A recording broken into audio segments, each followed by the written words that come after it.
Hello, everyone. My name is John from Community Life Church in Catskill, New York, and this is Meals Ready to Eat from the Bible. Please like, subscribe, hit that bell icon to get notified. Facebook, follow us, like us, and everybody, please leave a comment. Thanks. Hello. Today's episode is The Life of Jacob, a Bowl of Soup, Ruined a Life. Well, we're going to take a look at that. But Jacob's brother Esau, Jacob and Esau, had no regard for anything but the need of the moment, and he surrendered his future because of that. So what about Jacob? Today we're going to be taking a look at Genesis 25, 37 through 34, and our continuing study of the life of Jacob.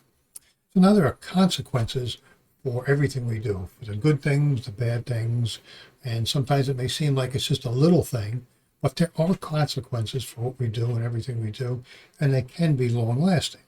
So let's go take a look at that. Let's up today's scripture on the screen. Take a read through it. When the boys grew up, Esau became a skillful hunter, a man of the field, but Jacob was a peaceful man living in tents. Now Isaac loved Esau because he had a taste for game, but Rebekah loved Jacob. A little conflict there between the boys and their parents. When Jacob had cooked stew, Esau came in from the field, and he was famished. And Esau said to Jacob, "Please let me have a swallow of that red stuff there, for I am famished." Therefore his name was called Edom, which means red.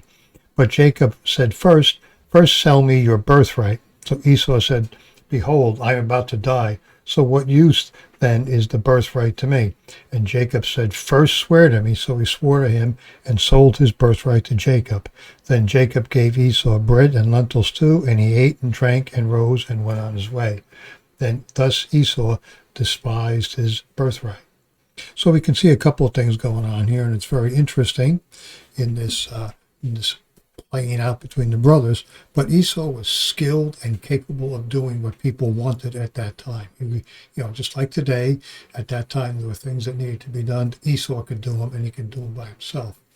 So he was looked up to and admired by a lot of people, including his father. But there was a cost. He relied on himself. He didn't care what his parents said. He didn't care what God said. He was his own man. So there's no place in his life for God. So we can see this in the fact that he was hungry right now. He did not care about the future. He wanted what he wanted, and he wanted it now.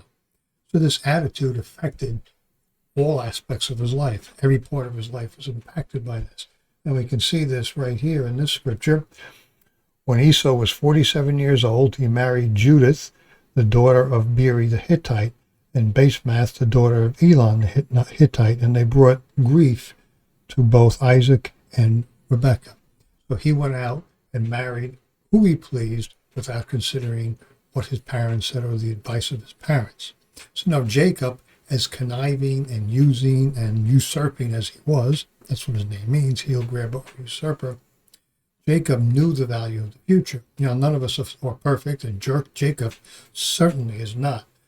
But he was willing to listen to his parents. He was willing to listen to God. He was willing to be corrected. Even if he got it wrong in the beginning, he still had regard for what God and his parents and the people around him said. And we can see the difference between these two young men in that. One was willing to be corrected, the other was not. So whatever Esau may have had by his birth, whatever rights and privileges he had because of who he was, he surrendered for the need of the moment. And he sold it willingly and just gave it away. Now, he was not going to die, as it says in this passage. He's like, "Oh, I'm going to die, I'm going to die." He wasn't going to die. He was hungry, but he wasn't going to die.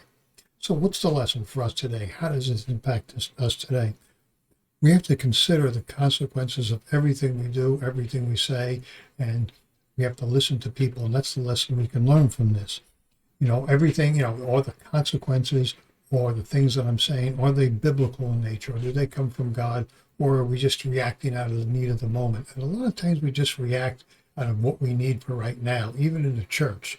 And that has consequences, and those consequences can be long-reaching.